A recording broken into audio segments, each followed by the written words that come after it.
Hello, chess fans. Welcome to another edition of Chess Chat, a program brought to you live from the new FEB studios at Fitchburg Access Television at 780 Main Street in Fitchburg.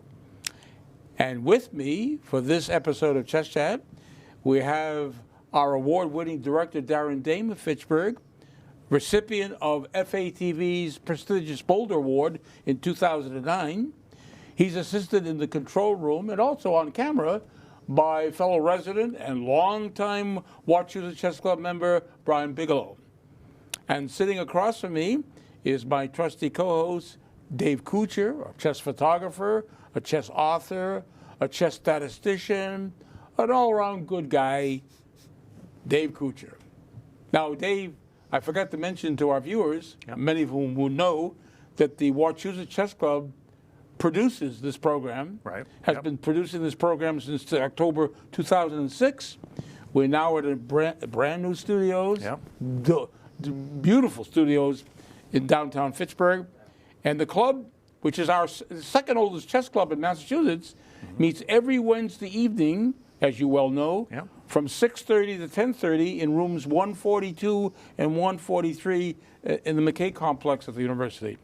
And we welcome players of all levels, beginners, advanced, whatever, to come and see us on a Wednesday night at the McKay complex. And we have players of all levels, too. We do. And they're coming ages and they're coming from greater distances. Right. They're coming outside the Fitchburg-Leominster area, from the greater Boston area, or as far south as Worcester, or even New Hampshire. We have New Hampshire players.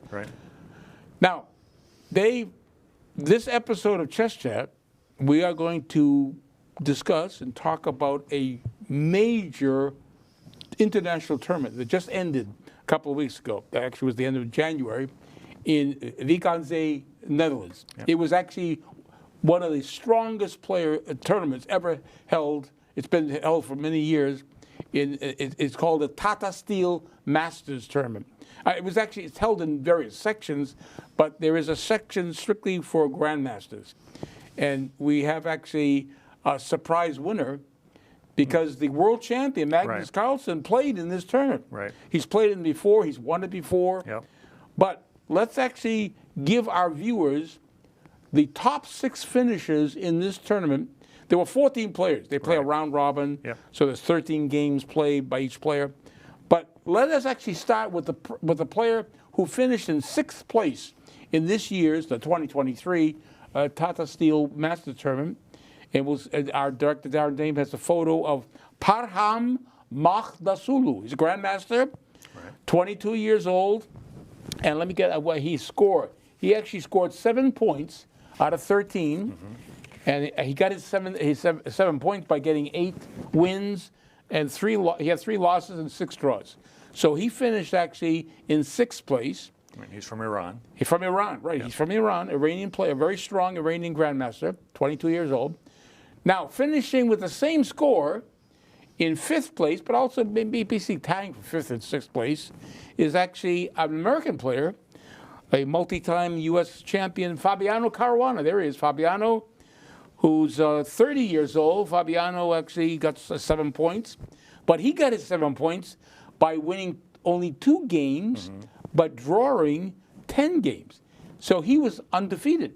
His 7 points. No, two wins, 1 loss. Oh, I'm sorry, he's got 1 loss. That's right. Yeah, he lost to Magnus Carlsen. You're right. Magnus Carlsen was the one who defeated him.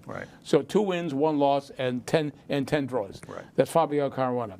Now let's see actually who finished actually in clear 4th place. We have a clear 4th place finisher, another American player, and this is Wesley So. Wesley So was born in the Philippines, but has been American. Been playing in the United States for many years. He actually is 29 years old, and he had 7.5 points, and he had 2 wins and 11 draws to get his 7.5 points. He's from Minnesota, I think, right? That's where the family lives, right? He claims Minnesota as his home state. Now, finishing in 3rd place, actually tied for 2nd and 3rd, is the world champion. Our world champion is Magnus Carlsen. There he is, a black and white photo of him at the board. And Magnus, by the way, Magnus is the only chess player in the world with a rating over 2,800. Right. Yeah. I think his current rating is 28.52, which puts him in a. He's far above. Far above. Yeah, everyone far else. above. He's 32 years old, and he scored 8 points. He got his 8 points by scoring 5 wins, had 2 losses, and they were consecutive losses in rounds 4 and 5. Right. Yeah, and you know the last time actually Magnus Carlsen lost 2 classical games in a row? I guess 2015. You're absolutely right. 2015 was the last time that Magnus Carlsen, the world champion, ever lost 2 games in a row like that. And again, he had 6 draws. But he did have, no one expected him to lose at all. Right. He was he had to be he was the favorite to win. He had to be the heavy favorite. Yep. But again, he scored only 8. Well, 8 points is a good score, but not good enough to win this tournament. Right. Now, who else actually scored 8 points? Let's see a photo of the person who tied for second and third with Magnus with 8 points. And this is an 18-year-old grandmaster from Uzbekistan by the name of Nordirbek Abdusatorov. Nordirbek Abdusatorov beat Magnus Carlsen. Yes. That was actually one of his wins. Right. He had 4 wins, and he had 1 loss, and he had 8 draws. Right. And his loss came in the last round because he was in first place pretty much throughout the tournament. Oh, really? So going into the last round, he was what? He was a half point. Was he a half point ahead of everybody? Right. Yeah. And all he had to do was actually, if he had drawn the game, he would actually brought about a playoff. Yep. Okay, now we're going to get to the winner of this year's Tata Steel Masters Tournament, and this is actually one of the top players in the world. He was born in Russia, but let's see a photo of Anish Giri. Here is now 28-year-old Anish Giri. He's a Russian-Dutch grandmaster. Right. He was born in St. Petersburg, Russia. His father was from Nepal. His mother, however, is Russian. His mother was Russian. Okay. He had a grandmother who actually was from India. Yeah, but he's actually a Russian-Dutch grandmaster who actually, I think in 2008, let's see, he was born in 1994, yes. He moved for several years to Japan, but eventually the family moved to the Netherlands in 2008. Okay. So he has been playing for the Netherlands since 2008. Right. Yeah. His current ranking in the world, his rating puts him at number 5 in the world. Again, Magnus Carlsen is number 1, and Giri number 5. And there's other Americans actually do it very well ranking as far as Wesley So, Fabiano Caruana, even Karu Nakamura. Right. Karu Nakamura is our top-rated player. Is he number? I'm not sure. He's way up there. He's in the top 10, I believe. Okay. I think we have 3 players in the top 10. So Caruana. Also, one of the players who played in this tournament that did not finish among the top 6 was Levon Aronian. Right. Yep. He left Armenia. He now no longer plays for Armenia. Levon Aronian, who I think tied for 7th and 8th. Okay. Yeah, in this Tata Steel Masters tournament.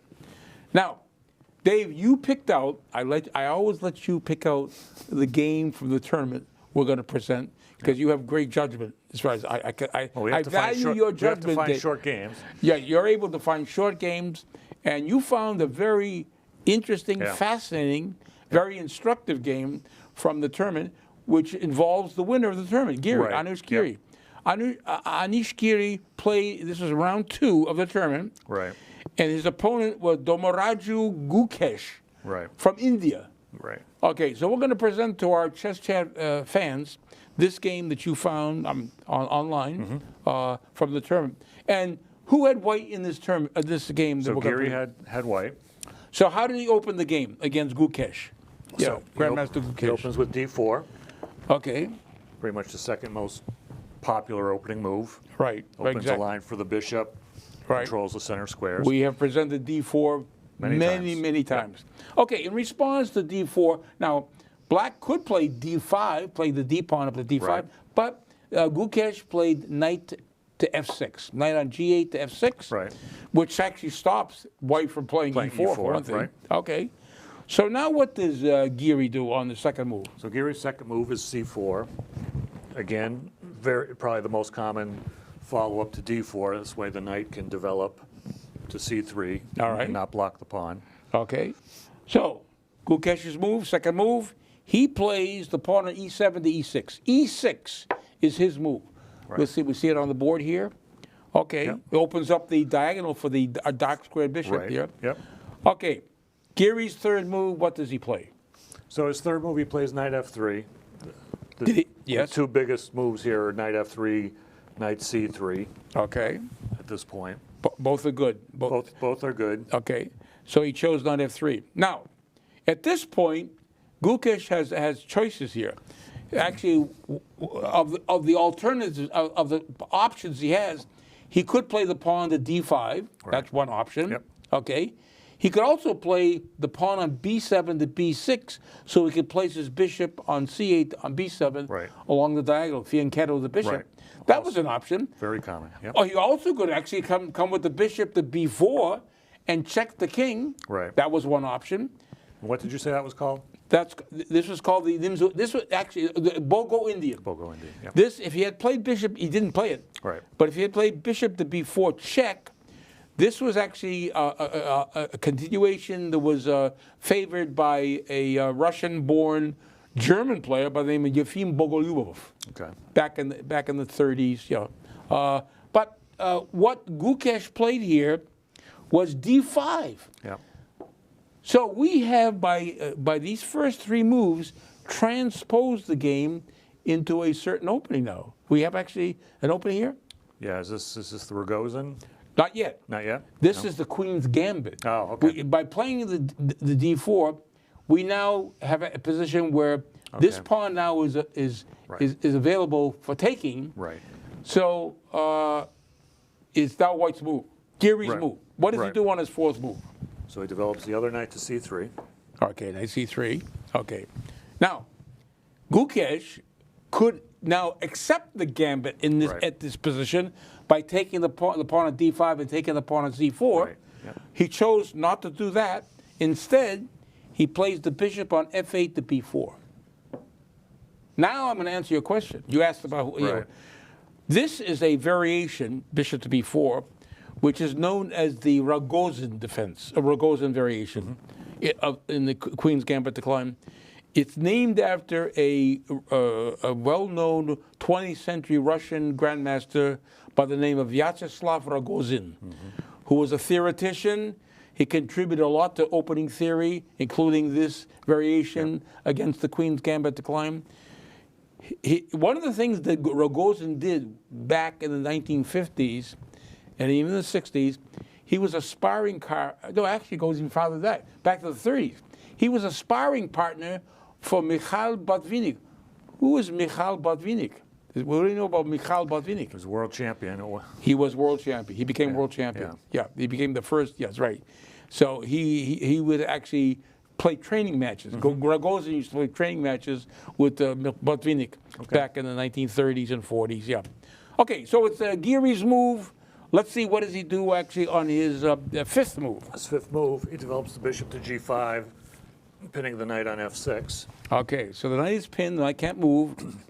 So, what Gukesh does is what we call putting the question to the bishop. Right. And you do that by playing the pawn h7 to h6. You attack the bishop. Yep. Now, black has to make a decision here.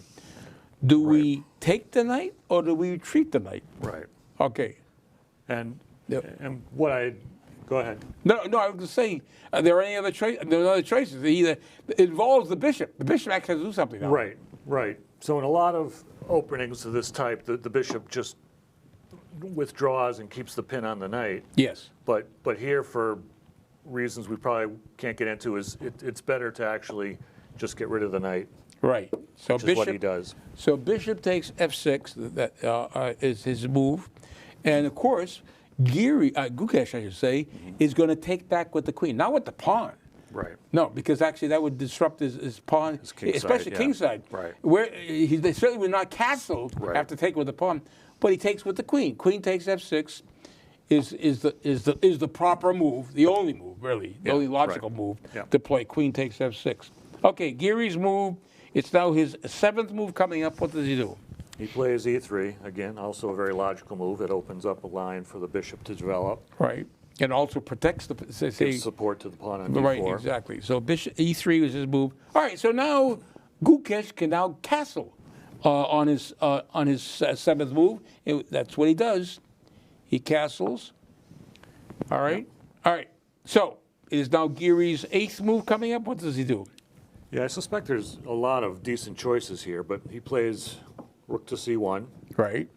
So for one thing, he's defending that knight, and also if this file opens up, he's got the rook on the half-open file. No, that's the place to play. The rook has no future staying on a1. Right, it's got to be developed somewhere. And the best placement for it is actually on this this file, C file, which is closed right now. Yep. But if it ever opened up, that could be very dangerous for black, having an open C file. All right, so after rook c4, now Gukesh decides he's going to take the pawn on c4. So d takes c4 is his move. And Giri does what in response to this? The obvious choice is he retakes with the bishop. Right. Okay, so bishop takes c4. All right. Here's what Gukesh does now. It's his ninth move. He plays the pawn on c7 as c5. Attacks the pawn on d4. Of course, it's adequately defended. Right. You know, there's no really threat here because there's plenty of defense with the knight, the pawn on e3, the queen. But it's just actually it allows for him to at least continue with the maybe possibly develop with the knight behind the pawn on his next move. All right, so it's Giri's move. What does he do? So now it's move 10. Oh, move 10. So now Giri castles. Okay, we're going to see this on the board here. Now, if our viewers look at the position here, if you look at this position as we are doing, we see that actually, other than the queen, white has developed every single piece. Right. The two knights, the bishop, the light square bishop, the two rook. Look at who's behind in development, piece development. Right. It's black. Right. These three pieces, the rook on a8, knight on b8, the bishop on c8, he's woefully behind in piece development. All right, so what is actually, it's now, whose move is it now? Must be... it's your move, c takes d4. Oh, yeah, right, c takes d4. I have to look like, we did c5, castle. Yes, I'm sorry, you're right. Now we have actually the pawn on c5 taking on d4. So there is a capture here. Right. You're right, okay. We should probably move just a little bit faster here. Okay, all right. So a key thing here is that the normal thing, I mean, if this was me, I'd probably just retake the pawn. Right. Either with the knight or the pawn, but Giri first gains a tempo by attacking the queen, knight to e4. Okay, so now with that move, that what we call it's like it gains it's a zwischenzug. What we call it in-between move. In-between move, right. In-between move. The queen has to move, right. And what Gukesh played was the queen back to e7. Yeah. So queen e7 was his move. Yeah. Okay. What is Giri doing now? And again, rather than immediately recapture, he puts the question to black's bishop, a3. So now a3. Okay. So the bishop has to retreat. The question is, how does he retreat? Yeah. He comes back this way. He still plays bishop a5. Right. So he's still covering he that still square. Controls the e1 square. Right. All right. All right. Giri's move, what does he do on his 13th move? Now he takes back, and this is a key point in the game.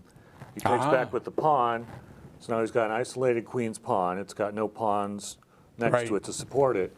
So this could be a liability. It could be a liability. If pieces get traded off. Right. So black's idea is black would love to trade off pieces and get to the end game. Yes. And this would become a liability, but as it is, it isn't now, but it could be. It should give him some attacking chances. So white's idea is he's going to have to attack fairly soon. Okay.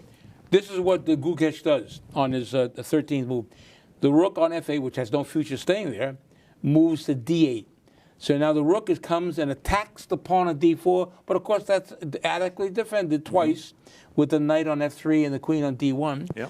All right, so what's Giri going to do in response to rook d8? So Giri plays a move here that's never been seen before.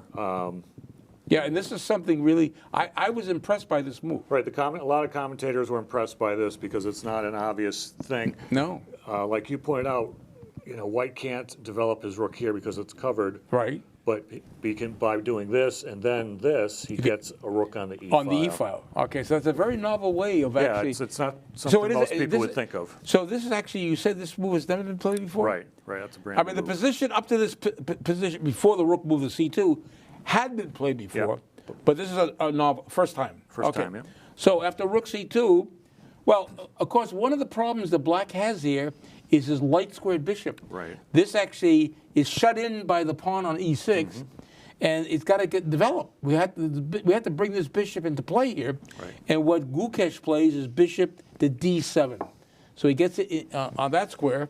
All right, it's now Giri's move. What does he do? And Giri does, as we said, he puts the rook on e2.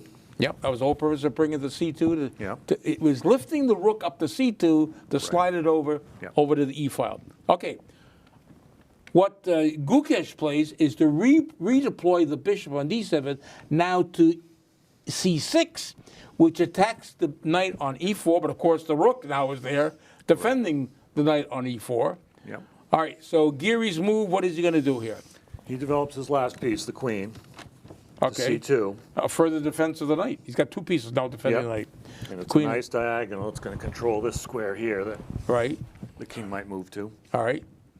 Now, Gukesh now plays the bishop a5, which was attacked with the a pawn forced back. He plays it to b6, bishop b6. Now, what do we have here? I see a double attack on the pawn on d4 with the rook and the bishop here attacking that. Yep. Okay. Now, you and I know players, if they encountered this position, they would immediately defend that pawn. Right. Players probably like including me. Yeah, I include myself in it. Yes, I actually, my first glance is my immediate response is to defend the pawn on d4 by playing the rook on f1 over to d1. Sure, right. Yeah, which is a logical move. Yep. But did Giri play that? No, he didn't. He ignored it. He ignored the attack, the double attack on the pawn on d4. So now that that bishop move, the bishop is no longer covering that square. Now he puts the rook on e1. So he's got two rooks, doubling the rooks on the e file. Wow. So he ignores the attack, the double attack. Okay. Now, we also know players who would consider actually, well, if he didn't, if he chose not to defend the d pawn, we're going to take it. We'll take it with the bishop. Yep. Not with the rook, of course, because the knight would would win the exchange. All right. So what did Gukesh do in response to this rook fe1? He's concerned about this bishop here lined up here. Yep. Okay. And what he did is he played the king. He didn't want to be along this diagonal. Right. He moved the king over to h8. Right. All right. That's what he did. Okay. All right. Now what he could have done.